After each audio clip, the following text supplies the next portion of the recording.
taking a step back, looking at my schedule, and saying, how can I make this all work? There's plenty of hours in the day. I might be a little bit more tired, but there's enough hours there. I just got to figure out when it works. And some days it doesn't work. Some days it doesn't work. And you just have to say, you know what? My priorities today are my family and my job, which pays for my family and for my meals.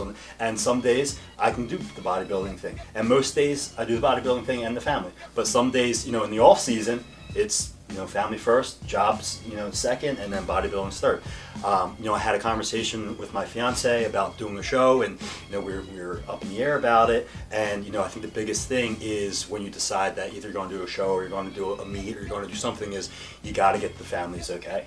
Because it does take away from them. It does. It's just going to. You can't train for a show and put the cardio in and put the training in and do the diet thing and do the cooking thing and without taking away from your family. It's just going to happen. So the biggest thing is just knowing that, hey, you got 12 weeks, we're going to get through this together. I'm still going to give my family 110%, but there's going to be some hours that I'm out of the house. And so during that time, what can I do to make it easiest? So for me, it's doing that at 4:30 in the morning. So, but there are mornings when my son's up at 5 and I'm at the gym, and now my girl's home with a baby and the other baby's in, either waking up because one baby's crying and one baby's in his bed, and so it's a lot.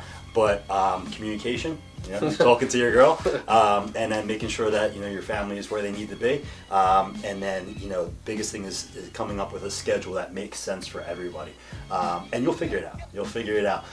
But it's the biggest thing is communication and a schedule, and once you get that down, just sticking to it.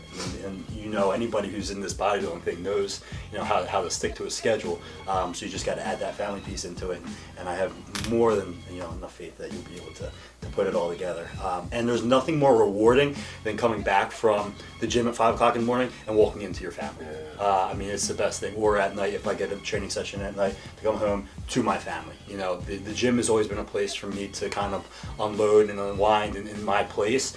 But there's still nothing better than coming back to my fiance and my 2 kids. So, and you'll soon know that feeling, which is an amazing feeling. It's an amazing feeling. Kenny, who is like the manager here, runs the place, and we were just talking about things and what this past year has been like and all that, right? And I was saying like how a source of stress for me can be time management, right? And how like once you're a parent more so than at any other point, you realize how important early mornings become, right? And like the thought that like when I got my shit together and I'm able to get up, do some work, and train before the babies are up, then all of a sudden it's 8 a.m., 9 a.m. and I already have an hour of work in. I already trained. Like that's huge stress. I'm already ahead of the game, right? Whereas the days where it's 9 o'clock and I haven't done anything yet, right? I feel like I'm fucking up. Like I'm not doing what's necessary to check the important boxes in my life, you know what I mean? And it's like, if the boxes are unchecked, that's a source of stress. And I have this conversation all the time because I sit there and I think about the people at the pinnacle of business or whatever. I think about like Steve Jobs or Bill Gates or those guys, and I think to myself like, man, in the first year of Apple or Microsoft, like how many hours a week did they fucking work? Like 120? Right? Did they just sleep in their office and work 20-hour days? And I think, they probably did. And then I think, fuck, like if I'm not doing that, am I not doing enough? But then at the same time, if I'm doing that, I'm not a dad anymore. So it's like, how do I do both? You know? And you can't, but you got to figure out what the sweet spot in between the two is. You know what I mean? It's like that sweet spot, and it's tough. And like I said, every day I still feel like I'm trying to figure that out. But you get it a little bit more. And this is post workout. This is 2 English muffins in a Tupperware and a water bottle of protein. This is my meal. Why? Because I didn't have to cook it. Because if I cooked it, I would have been up for an extra hour last night. In the kitchen. And that's time I don't have with my kids. So this is my post workout. And with as little sleep as he's getting already, like that's an hour that you need. To recover and get it becomes better. Really valuable. Your time becomes really valuable. But the whole thing, like I've been preaching this forever, but it's like there's 168 hours in a week, and it's like if you really are the things that are priority, you will make time for. You can find the time. You know what I mean? You'll figure it out. And the thing, it's not like we're sitting here lecturing Ant, because Ant's as regimented as anybody I've ever met. So like that's the thing. You are far more prepared than I was. Suited to do this than I I am not right now. Yeah. Like you right now with no experience are far more suited to do that because you're something of a machine. Yeah. You're literally RoboCop. Literally, a machine. Yeah. So like you're like I think more suited than anybody in your regimentation to make that work. Yeah. You know what I mean? Yeah. Are you excited?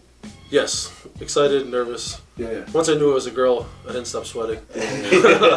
Nah, it's just, you know, it's been a long road, you know, for me and my wife, and you know, ups and downs, and you know, now we're on the up of everything. So it's just, It's awesome. it's like every doctor's appointment you go to, it's just, and everything's good. Yeah, You of just- course. You see the little kid in there with the little arms and the little feet and everything. You're just like, whew, you know, like another week goes by and you're like, oh, thank God, you know. Yeah. It's just, you know, like, I didn't care either way. No. Everyone's like, oh, what'd you want, boy or girl? Like, yeah, healthy. Just, you know, give me something at this point. Like, I really don't care. But, you know, she'll be my little princess, and Of course. I'll spoil her, and she'll never leave the house though. That's why I said I need that big bag, so I carry my assault rifle in there when she goes on dates. Being a dad in general, but being a dad to daughters is good for dudes like you. Yeah. Because, That's what everyone says. No, it is. You know, because you get to, and I think I'm a little bit more like the soft in the middle, sensitive type than you are. But I think that it provides you balance in your life in a way that is good for you as a person, like as like in your personal development as a human being. You know what I mean? And that's an awesome thing. Yeah, that's an awesome thing. You know? No, I know there's gonna be that time where she just like looks up at me one day, and it's just gonna like melt my heart, and I'm gonna, like, everything's gonna change. I know it's gonna happen at some point. Absolutely, but it's the best thing in the world.